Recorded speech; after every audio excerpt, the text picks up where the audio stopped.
Another reaction video. Sabi niya, hindi pala biro ang kumita ng pera. Lalo na kapag first time mong mag-abroad. Habang nagva-vacuum ako ng mga kwarto dito sa hotel, hindi ko maiwasang magreklamo sa isip ko. Ilang beses kong nasabi, putang ina, nakakapagod na. May mga sandali ring naisip ko na baka mahina lang talaga ako. Paano? May isang taong nagsabi sa akin, hindi ka mahina. Malakas ang loob mo dahil nandito ka ngayon sa abroad at doon ko na-realize na totoo nga. Naku, girl, sabi ko sa iyo, sobrang hirap. Doon ko rin yan nasabi sa sarili ko na sobra pala talagang hirap kitain ng pera. Yun. Pero alam mo, nung nasa Korea ako, yun ang first abroad ko, well, nasabi ko bang mahirap kitain ng pera? Yes, kasi anong tawag dito? Siyempre, dumating ako ng Korea na wala ngang placement fee. Pero pagdating mo doon sa Korea, syempre bubunuin mo yung pang placement fee mo doon. So babayaran mo yun. So hindi ako sumasahod sa loob ng 3 months. 3 months ba yung hiningi sa akin? Baka nga 6 months. Hindi ko maalala. Basta yun ang alam ko. Wala ngang placement fee. Pero pagdating mo doon, shit, girl, paano? Saan ka kukuha ng pangkain mo? Saan ka kukuha ng pambili ng shampoo at conditioner mo? Grabe. Eh ako na walang knowledge noon na unang pagdating ko sa Korea, wala akong dalang pocket money. Yung mga kasabayan ko, mga kasama ko, may mga dala silang pocket money na pwede nila yung papalitan para pumalit ng won. Ako wala. Ang dala ko lang is parang 100 pesos. Anong ipapalit ko dun sa 100 won? Magkano lang yun? Or ano ipapalit ko dun? Para ipalit na maging won. Magkano lang yun? Parang $2 lang eh, ganun. So sabi ko, oh my God, kailangan pala magdala ng pocket money. So wala ako noon. Anong dadaling ko pocket money? Pamasahe nga, wala ako pocket money pa. So yun. Anyways, ito na nga, sabi ko, wala, hindi ko alam kung saan nakukuha ng pambili ng shampoo, pambili ng conditioner, pambili ng deodorant, ganyan, wala talaga be. Pero, I mean, gladly, nakapagdala naman ako kahit pa paano. Nung mga, yung nasa sachet, maliliit, may conditioner na maliliit, tapos deodorant na sachet din, pati shampoo at conditioner. So, yun, nakapagdala ako. Pero, syempre, 3 months, mauubos din yun. So, naubos na nga, wala akong pambili. Kasi naghihintay ako na naghihintay ng sahod, hindi naman na ipaliwanag sa akin kung paano sasahod ba ako agad or hindi. Kasi nga, yung kontrata ay nakasulat sa Korean, paano mo maintindihan yun? Eh, nung time na yun, hindi ko pa alam na i-translate yun, di ba? Paano i-translate? Kung walang kung walang translator, yun. And I'm sure may English din doon, hindi ko na nabasa dahil sa kahabaan, sa karamihan nung papapirma sa akin. Anyways, so yun na nga, 3 months. Sabi ko, alam, bakit parang wala pa akong sinasahod? Sasahod ba kaya ako? 3 months so wala pa akong sinasahod. So wala akong pambili ng mga kakailanganin ko. Pati pang load ng cellphone ko or pambili man lang ng cellphone, wala ako. Sabi ko, shit, paano ako? Eh di nung time na yun, syempre bibili ka ng cellphone, bibili ka rin ng panglagay ng load. Yung ang tawag nila ay minutes ang tawag. Yun, $10 kada isang card. Grabe kamahal. Tapos hindi naman tumatagal ng 24 hours. Parang walang isang oras, 30 minutes, ubos. Ganun, pag marami kang ka-text or katawagan. At lalo na kung international pa yun, Diyos ko. Eh kung local, okay lang. Eto na nga. So, wala akong pera. Buti na lang pakain kami dun sa trabaho namin. And kahit paano, parang binibigyan din kami ng allowance. Nakatanggap naman ako ng allowance noon, parang 15,000 won yata. Magkano lang yun? Kulang-kulang $15, ganyan. Or $20. Yung minsan, 15 to 20, ganyan. Pero, syempre, anong mabibili mo doon? Pagkain. Pwede na rin, load, ganyan. At ano pa? Mga basic needs mo, yung mga shampoo, conditioner, nga mura lang naman sa Korean store. May mabibili ka nga na 1,000 won lang eh. 1,000 won? Tama ba? Ano pa?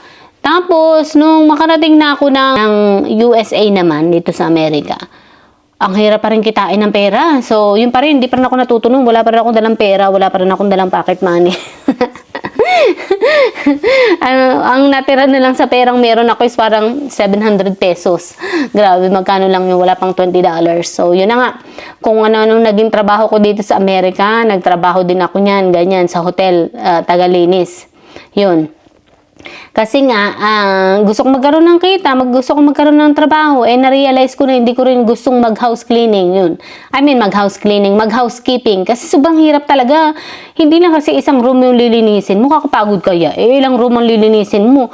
O, kung halimbawa minsan makasampu kayong kwarto, sus, ginoo kapagod, be. Tapos nag-house cleaning din ako. Mas gusto ko yung house cleaning. Kasi kahit pa paano, lalo na nung naging akin na yung business na house cleaning, madali na.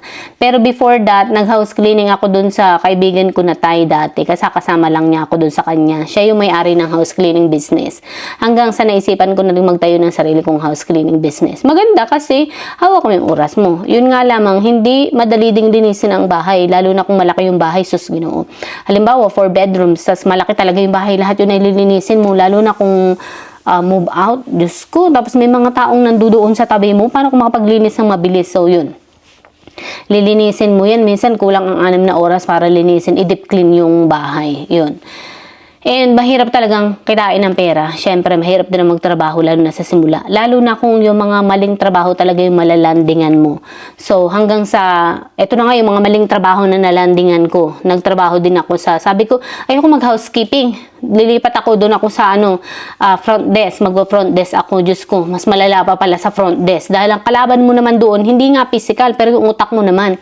Kasi syempre, kailangan kabisado mo yung mga kwarto, yung pag magpapareserve sila ng kwarto, kung aling kwarto yung kailangan i-reserve para sa kanila, kung ito ba ay para dun sa disabled na kwarto, or ito ba ay connecting room, paano kung yung, make sure yung connecting room is, halimbawa kung babae yung ang tawag dito, yung mag-check-in. Kailangan babae din yung nasa kabilang connecting room. Kasi mag-share sila ng banyo. Hindi pwedeng babae to lalaki yung magiging i-reserve mo sa kanila. So yun, hindi ko memorya yun.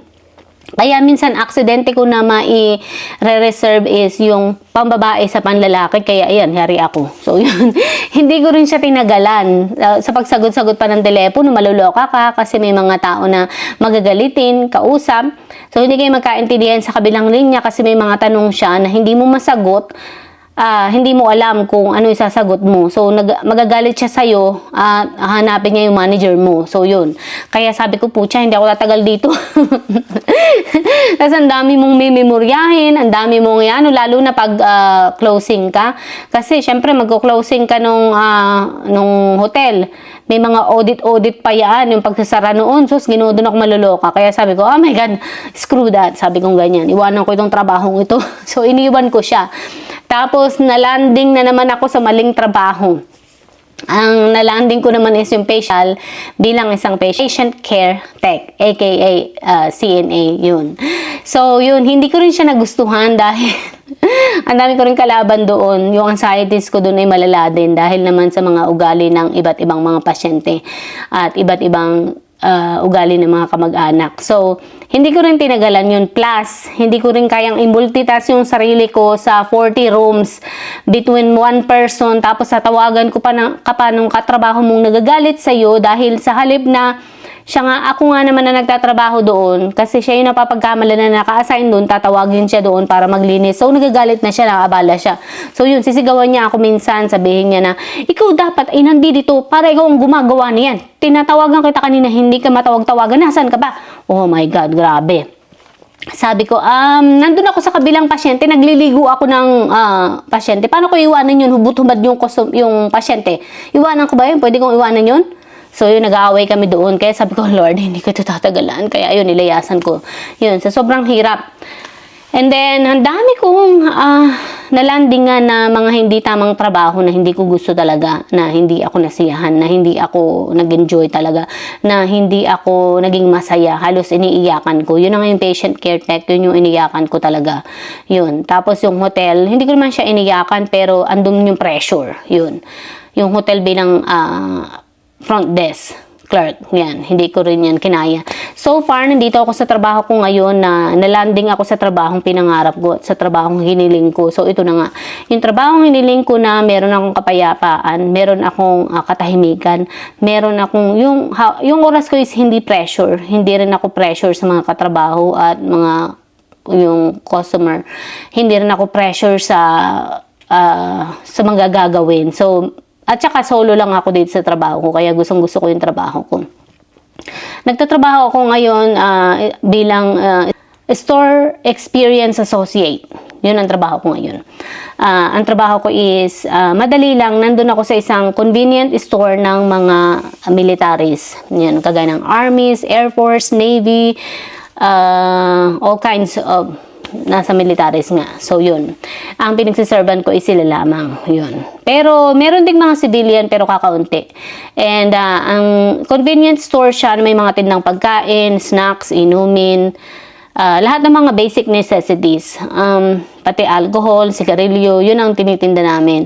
Ang trabaho ko is, hindi lang ako cashier, pangkalahatan ako. Cashier, nag-inventory, every year. Every year? Yes. Tapos, nag-i-stock kung walang customer, nagluluto ng mga tornadoes, at saka roller bites, at saka iba pang mga sandwiches. Ilalagay mo lang naman sa grills, yun. Tapos, ano pa? Yun nga, nagkakahera. Tapos, nagwi-withdraw, nagde-deposit ng pera, araw-araw. Monday to Friday, minsan Monday to Saturday ang pasok ko. Minsan naman is Monday to Wednesday ang pasok ko. Yun. Iba-iba. Minsan, 2 araw ang day off. Minsan naman 1 day off. So, yun ang gusto kong i-share na, yes, mahirap kitain ng pera at mahirap din mapalanding sa trabahong hindi mo gusto. So, yun.